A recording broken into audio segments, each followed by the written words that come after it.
JamesimusPrime2798 here. I thought I'd just drop in and say welcome back to JamesimusPrime2798. So I'm going to be answering some more questions. This is Q&A number 19.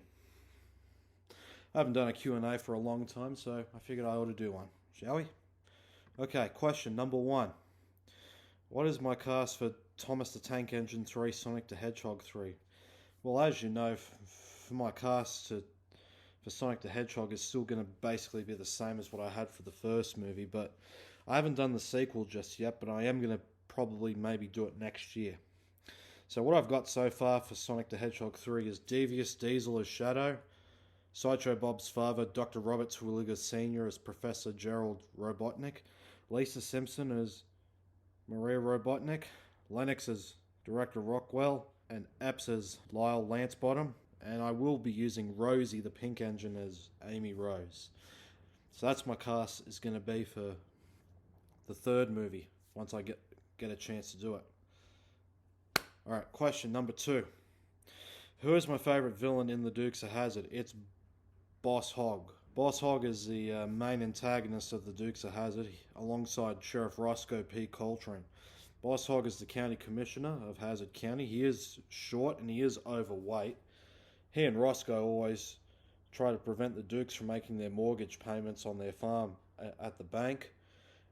And he and Roscoe often play around with Bo and Luke's probation, trying to make the boys violate their probation and get them arrested, because the Dukes and the Hoggs are sworn enemies. He even accuses the Duke boys for crimes they didn't commit. Basically, he and Roscoe set them up and framed them. Boss Hogg is also Bo and Luke's probation officer as well, and he is an old moonshine friend of Uncle Jesse's. Boss Hogg is greedy, selfish, rude, and sneaky. I do remember in one episode called Boss Behind Bars, the Baldrys had taken a part off Uncle Jesse's car, basically a pin and a steering bolt, and made Uncle Jesse have an accident, and they planned to put Boss Hogg behind bars so that way they can steal his still. Everyone accused Boss Hogg for what happened. Uncle Jesse didn't, because he wasn't 100% sure if Boss Hogg did do it or he didn't do it.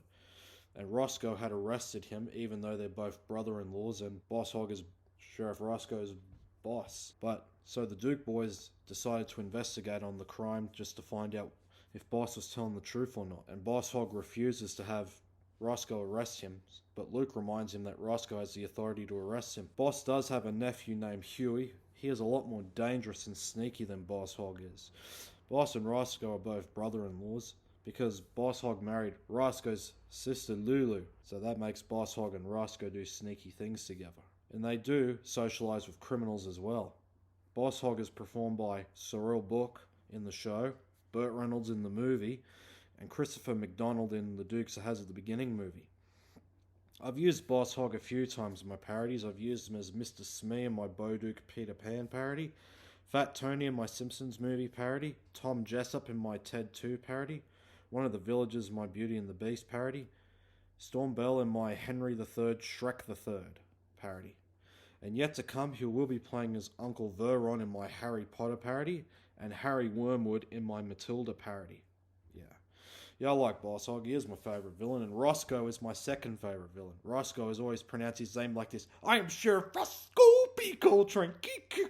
Are you kidding? In the first season, Roscoe was just called Sheriff Roscoe Coltrane. Roscoe is the Sheriff of Hazzard County, and he is Boss Hogg's right-hand man and brother-in-law, like I said.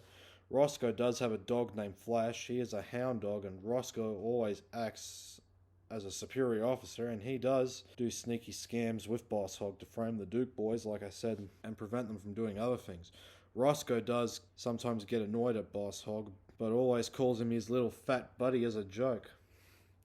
And Roscoe does trick the Dukes into speed traps, and he arrests the Dukes a few times for crimes they didn't commit. And he sometimes does speed traps on Bo and Luke. And I do remember in one episode, Too Many Roscoes, Roscoe got kidnapped by two men named Arnie and Kelly, because they planned to rob Boss Hogg's bank from an armoured truck. So they hired a guy named Woody, who looks exactly like Roscoe, to help them steal the money and have Roscoe framed. So they had him imprisoned, and Woody had to pretend he was Roscoe in front of the Duke family, Enos, and Cooter. Bo and Luke had realised that Woody wasn't Roscoe, and he was an absolute imposter. Roscoe was performed by James Best in the TV show and the reunion movies, and MC Ganny in the movie, and Hyland Williams in The Dukes of Hazzard at the beginning.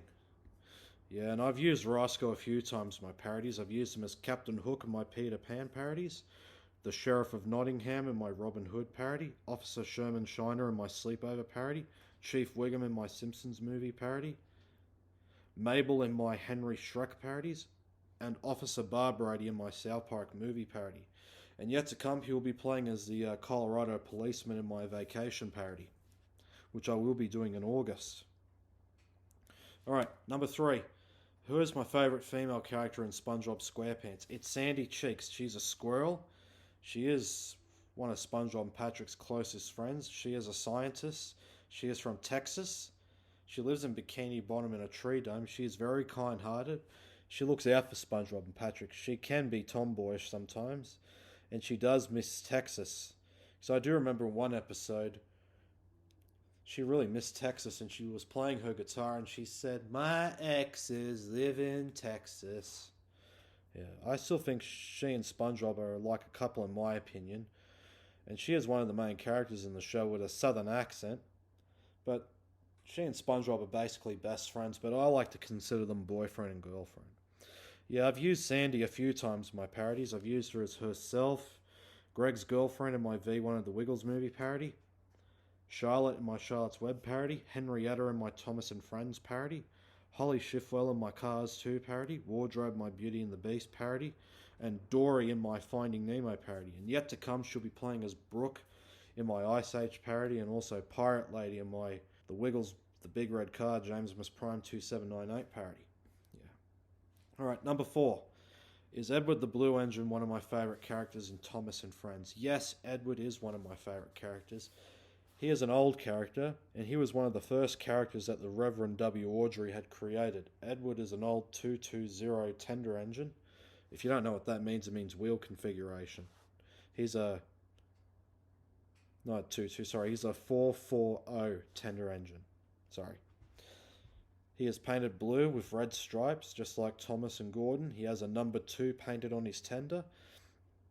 Edward is a reasonable character, and he does sort things out with the other engines, and he is Thomas and Percy's mentor and Henry's best friend. When he was first introduced, he didn't get used a lot for a long time. The other engines made fun of him and told him that the driver won't choose you again. He wants strong engines like us. So the driver and fireman came along to start work, and they saw how sad Edward was, and they asked him if he would like to come out today. Edward agrees, and then they lit his fire and he drove off. The other engines were very cross at being left behind. Edward worked hard all day and took a passenger train. The coaches thought he was very kind.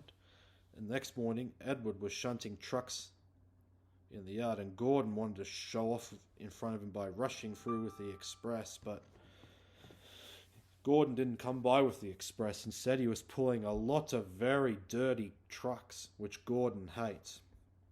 Later on, Edward was called to push Gordon up the hill because the trucks were holding him back.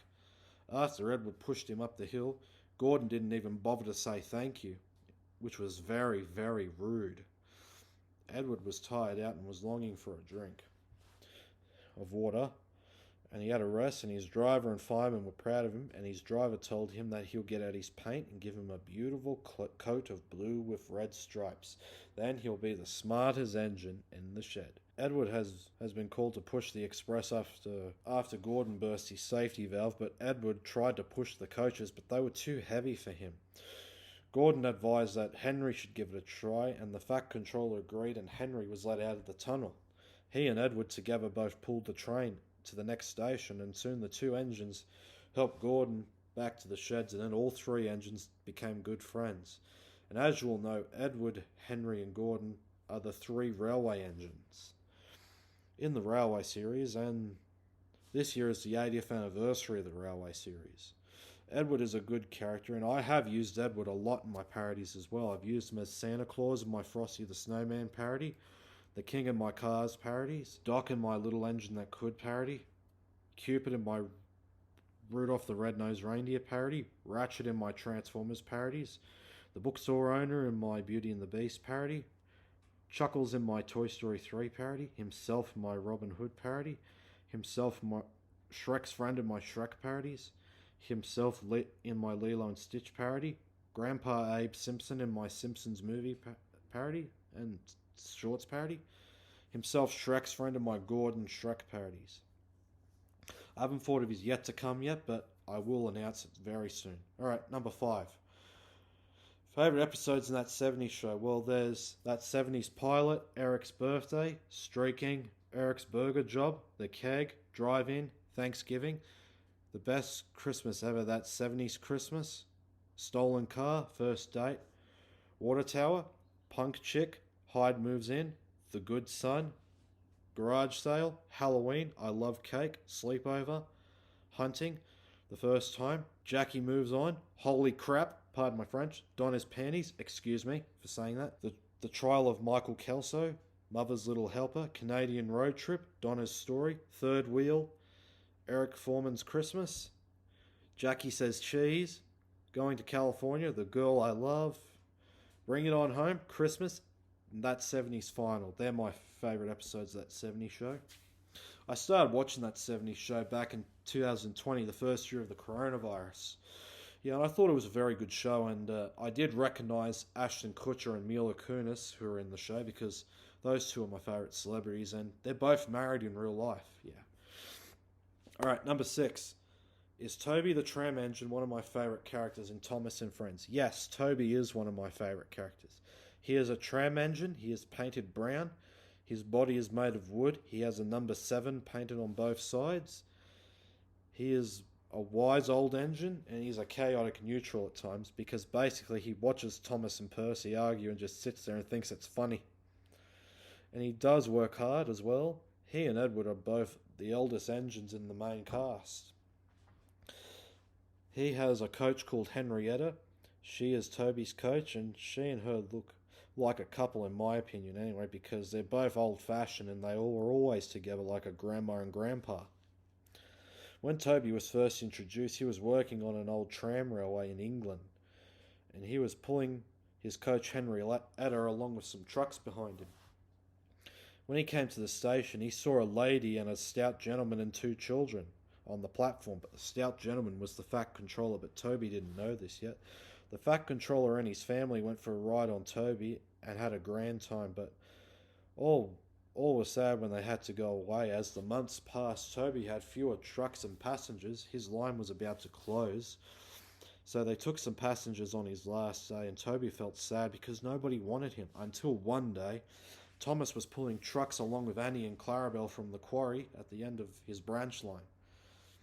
It went for some distance along the road. Thomas got caught red-handed or red-wheeled or buffered by a policeman and is accused of not having any cow catchers or side plates, and called him dangerous to the public, but his driver told him that they've been along that section hundreds of times and never had an accident. The policeman wrote down that Thomas and his crew were regular law breakers. It made Thomas upset but very cross. They told the Fat Controller all about it. He spoke to the policeman and he argued with him about it, but the policeman refuses and tells him the law is the law and we can't change it. The Fat Controller had no choice but to give Thomas cow catchers and side plates. Thomas hated the idea, and he even said that everyone will think that he looks like a tram. But the Fat Controller agreed, and Thomas reminded him about a tram engine, and then the Fat Controller remembered about Toby and told him when he was on holidays, he met Toby and he doesn't have much work, and he decides to write to his controller and buys him. And he did. Toby came to Sodor. He brought Henrietta along with him. Then they went to work and made the trucks behave better than Thomas did. Thomas was jealous at first, but was very pleased when Toby rang his bell and scared the policeman. They have been firm friends ever since. One day, James called Toby and Henrietta dirty objects, and Toby asked him why he was red. James comments, "I am a splendid engine, ready for anything. You never see my paint dirty." Toby reminds him about that he needed bootlaces to be ready, he supposed, but it's unknown if Toby heard that from Thomas, Percy, Gordon, Henry, Edward, but no. And James didn't like being reminded of the time a bootlace had been used to mend a hole in one of his coaches. This made James mad because he didn't like being reminded of it. And James had an accident with some trucks and he slammed into some tire wagons, and then Percy and Toby came to clean up the mess. And Toby asked Percy, "What's that dirty object, Toby?" and got back at James for calling him and Henrietta dirty objects. So the two friends helped James back home. The Fat Controller tells James to get clean straight away. Toby was offered a new coat of paint. Toby asked if Henrietta could have one. The Fat Controller agrees and Toby went off to get repainted. Yeah, Toby's a good character, and I have used Toby a few times in my parodies. I've used him as Jebediah in my Little Engine That Could parody, Schoolroom Buck in my Rudolph the Red-Nosed Reindeer parody, Toby the Turtle in my Robin Hood parody, Jetfire in my Transformers Revenge of the Fallen parody, himself Shrek's friend in my Henry Shrek parodies, himself my Lilo and Stitch parody, Smithers in my Simpsons movie parody, Brick Yardley in my Cars 3 parody, and himself Shrek's friend in my Gordon Shrek parodies. And yet to come, I haven't thought that far yet. Alright, question number 7.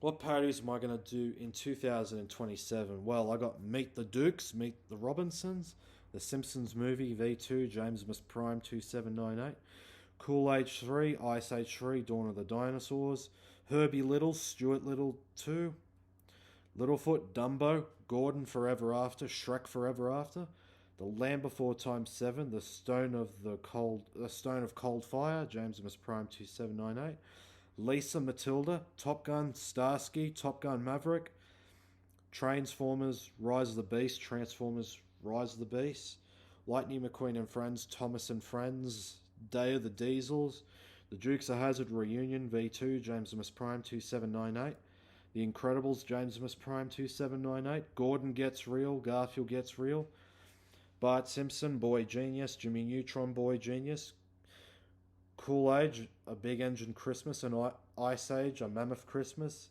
and Luke Duke, Fred Claus. Yeah, those are going to be my Christmas parodies for that year. Those two. And also I will be doing Transformers Rise of the Beast, Transformers Rise of the Beast, to honour the 20th anniversary of the live-action Transformers movie. And I will be doing Lisa Matilda that year for Myra Wilson, aka Matilda's 40th birthday. I was going to do Matilda next year for its 30th anniversary, but I decided to do it for Myra Wilson's 40th birthday. Okay, number 8. Am I going to do the Peanuts movie? Yeah, I'm maybe thinking about doing it next year for its 10th anniversary, but we'll see what happens. Alright, number 9. When am I going to do Characters University, Monsters University? I'm going to maybe do it next year for Billy Crystal, aka Mike Wazowski's 78th birthday. Alright, number 10.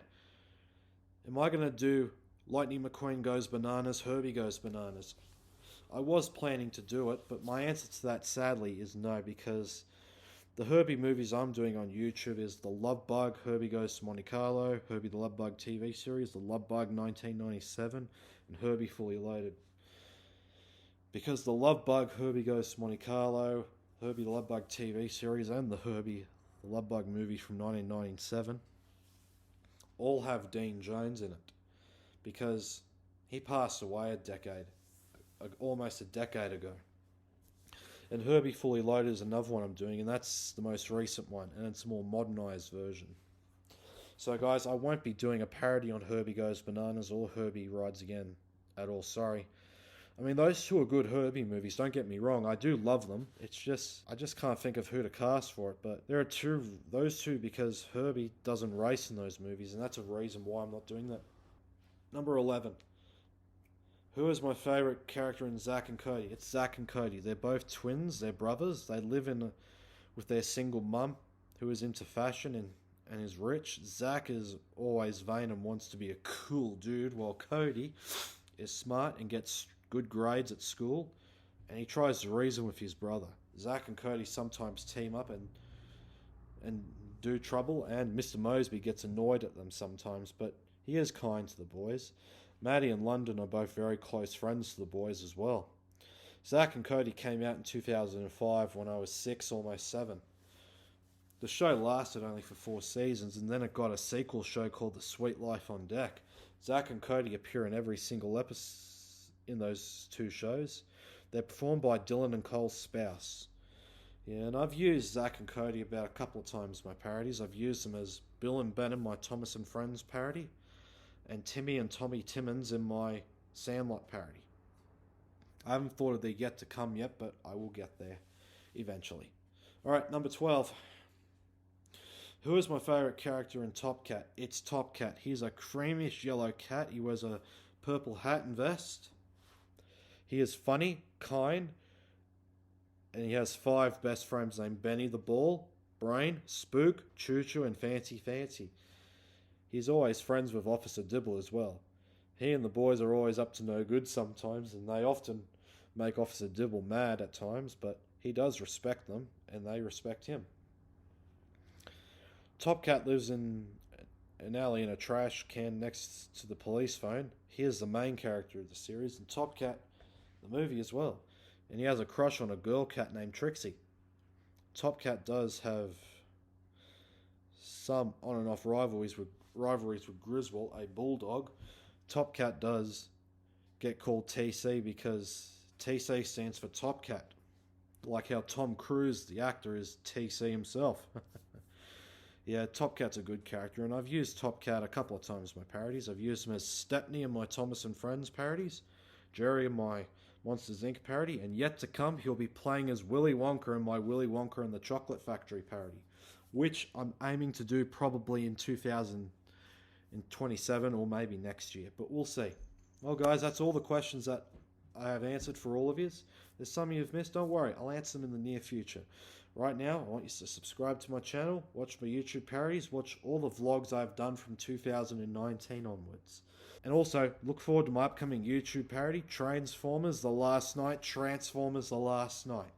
which is the final chapter in the Michael Bay Transformers parodies I'm doing. And I'm uploading it all in July, and the final part's coming for Peter Cullen, aka Optimus Prime's birthday.